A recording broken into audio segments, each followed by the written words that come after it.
Part 4 of why revolution in America is a horrible, terrible, no good idea. So let's talk about national political parties. When was the last time you voted for a Tory or a Whig in America? Not like ever, right? And part of the reason for that is political parties do come and go. And a lot of folks don't understand that that is a possibility. Those of us here in the South, if you lived back in the 70s and 80s, nobody voted for Republicans down here. It was only until 1990 or so that the Republican Revolution actually happened, and a lot of people switched over from the Democratic Party to the Republican Party. Why? Because of Civil War and Reconstruction. So there were a ton of people that, the Republican Party back in the 70s and 80s was almost kind of a minority party for a long period of time because of that. And there was a whole thing about Dixiecrats versus the rest of the Democratic Party.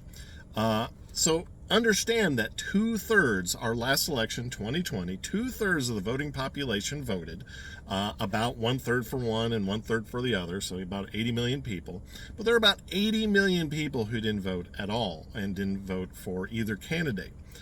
So if you do a revolution and you don't turn the entire country into a lockstep authoritarian regime where nobody can vote for the other parties, like our authoritarian countries right now do, Iran and North Korea and Russia and et cetera, et cetera, et cetera, et cetera, then those 80 million folks that don't vote might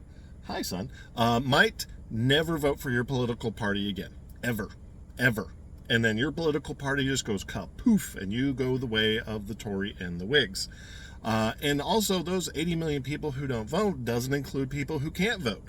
People who are too young, people who have felonies, people who are legal immigrants, people who are illegal immigrants. And a lot of those folks are going to be pretty mad. And those people are people's neighbors. Those people are related to some people in America, and they're going to hear whatever's going on, how terrible that 80 million of you that voted for that one person, how awful you are.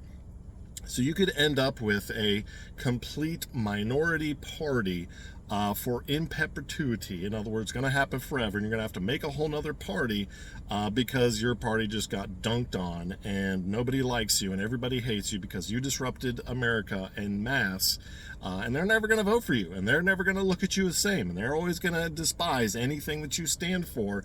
And so the political winds are going to completely and utterly change and go completely the other way, maybe forever. So don't do it. It's stupid. Take care of yourself. Have a good day.